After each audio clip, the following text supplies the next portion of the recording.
Hallelujah, praise the Lord. मसीह यीशु में आप सबकी सलामती हो। तो जैसे कि आप सब जानते हैं कि आज मदर्स डे है और मदर्स डे के हवाले से ही हम आज बात करेंगे और जानेंगे कि खुदा का कलाम हमें इस बारे में क्या सिखाता है कि हमें अपनी वालदा के साथ, अपनी माँ के साथ किस तरह से पेश आना है।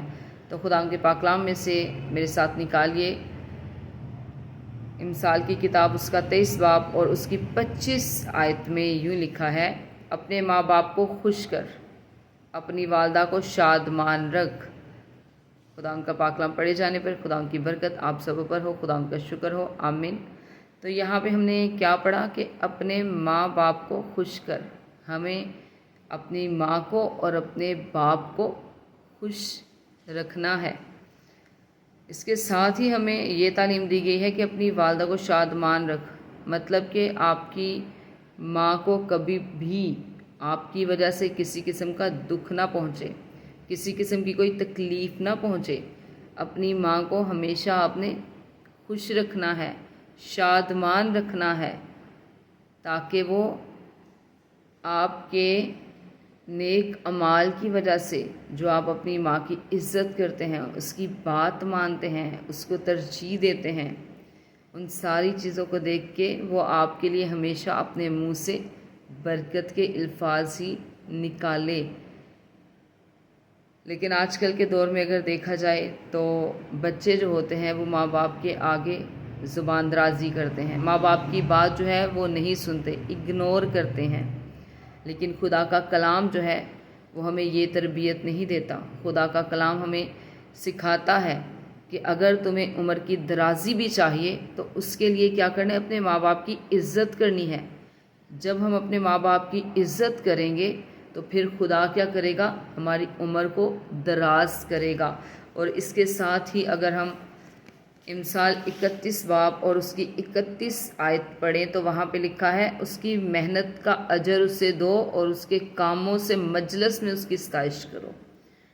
हमारी माँ जो होती है, वो माँ हो, बहन हो, बेटी हो, एक ना एक दिन बहन बेटी जो है वो भी माँ बनती है।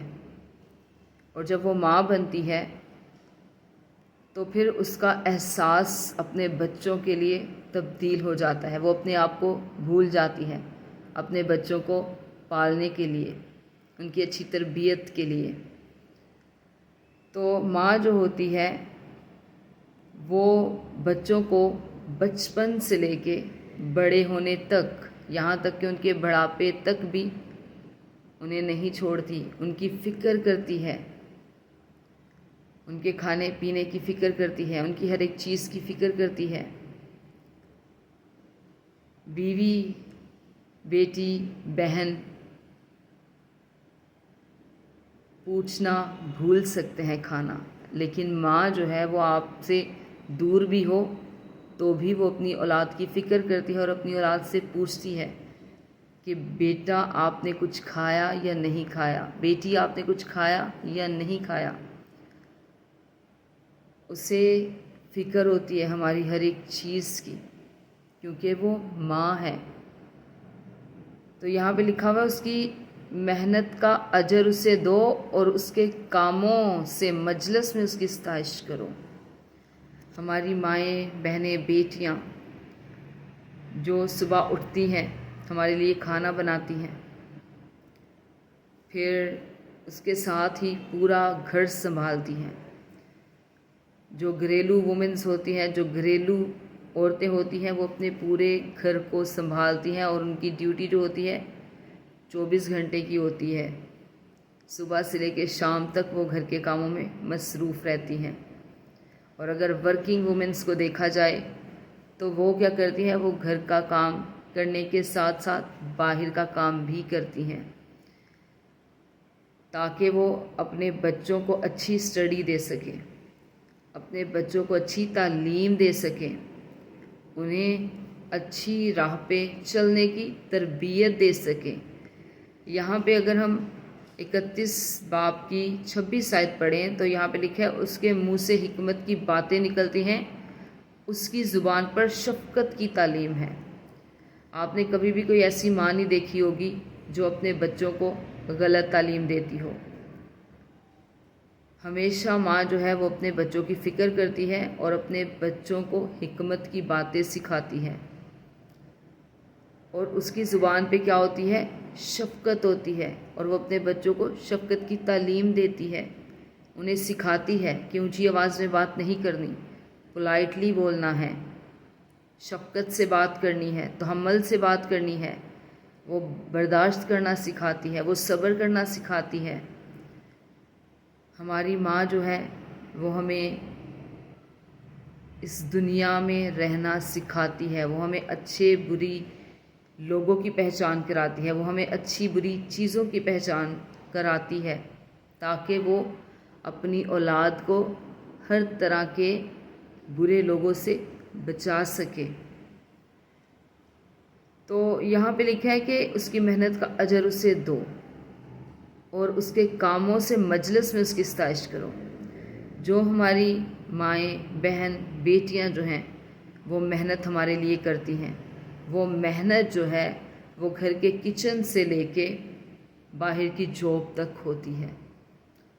تو جب وہ کوئی بھی ہمارے لیے کام کرتی ہیں، چھوٹے سے چھوٹا یا بڑے سے بڑا، تو ہمیں انہیں کیا کرنا ہے؟ ہمیں انہیں اپریشیٹ کرنا ہے، ہمیں ان کی تعریف کرنی ہے، اور اکیلے میں نہیں کرنی۔ اگر ہمارے گھر میں مہمان آئے ہیں، آپ کی ماں نے، آپ کی بہن نے، آپ کی بیٹی نے آپ کے لیے کھانا بنایا ہے، ان مہمانوں کے لیے کھانا بنایا ہے، سرو کیا اس سے بڑے اچھے طریقے سے، تو آپ نے اپنی بہن، بیٹی کی، ماں کی تعریف کرنی ہے، سب کے سامنے تعریف کرنی ہے، کیونکہ جب آپ گھر میں رہتے ہوئے اپنی ماں کی، اپنی بیوی کی، اپنی بہن کی، اپنی بیٹی کی تعریف کریں گے، اسے رسپیکٹ دیں گے، تو ہی جو باہر سے آئے ہوئے لوگ ہیں، جو آپ کے سامنے بیٹھے ہیں، وہ بھی انہیں عزت کی نگاہ سے دیکھیں گے۔ لیکن اگر آپ خود ان کی تذلیل کریں گے، ان کی بے عزتی کریں گے، تو پھر باہر کے لوگوں کے سامنے بھی ان کی جو قدر و قیمت ہے وہ کم ہو جاتی ہے، پھر وہ بھی انہیں ناچیز جانتے ہیں۔ لیکن خدا کا کلام ہمیں یہ سکھاتا ہے کہ جو محنت وہ اپنی اولاد کے لیے کرتی ہے، اپنے بھائی کے لیے، اپنے باپ کے لیے، اپنے بیٹے کے لیے کرتی ہے، اس کی محنت کا اجر اسے دینا ہے، اور اس کے کاموں سے مجلس میں اس کی ستائش کرنی ہے۔ مطلب کہ سب لوگوں کے سامنے جو کام وہ آپ کے لیے کرتی ہے، اس کی ان کاموں کو لے کے آپ نے سب کے سامنے تعریف کرنی ہے، اس کی عزت کرنی ہے، تو پھر خدا آپ کو برکت دے گا۔ خدا آپ کی ان چیزوں سے، جب آپ اپنی بہن، بیٹی، ماں، بیوی کی عزت کریں گے، تو خدا آپ سے خوش ہوگا، اور آپ کو عمر کی درازی بھی ملے گی اگر آپ اپنی ماں باپ کی عزت کریں گے تو۔ لیکن اگر آپ اپنے ماں باپ کی نافرمانی کریں گے، ان کی بات نہیں مانیں گے، بات بات پہ ان کو ڈیگریڈ کریں گے، انہیں نیچا دکھائیں گے، تو پھر ایسی اولاد کی کبھی معافی نہیں ہو سکتی۔ کیونکہ خدا یسوع مسیح کو اگر ہم دیکھیں تو جب وہ کروس پہ تھے تو انہیں بھی اپنی ماں کی فکر تھی، انہوں نے بھی اپنی ماں کی رسپانسبلٹی جو تھی وہ اپنے ایک شاگرد یوحنا کو دی تھی۔ تو اسی طرح ہمیں بھی کرنا ہے، اپنی ماں کی عزت کرنی ہے اور اسے شادمان رکھنا ہے، اپنے کسی بھی برے کام کی وجہ سے اپنی ماں کو دکھ نہیں دینا، بلکہ یہی کوشش کرنی ہے کہ ہم اچھے سے اچھے کام کر کے، اچھی سے اچھی چیزیں کر کے اپنی ماں کو ہمیشہ خوش رکھیں اور شادمان رکھیں۔ میرا ایمان ہے کہ خدا نے اس کلام کے وسیلہ سے آپ کو برکت دی ہے، اور آپ ایسا ہی کریں گے، کیونکہ خدا کا کلام جس بھی روپ میں آتا ہے وہ اپنا اثر دکھاتا ہے۔ God bless you. خدا آپ کو ایسا کرنے کی توفیق دے کہ آپ اپنی ماں باپ کی ہمیشہ عزت کرتے رہیں۔ آمین۔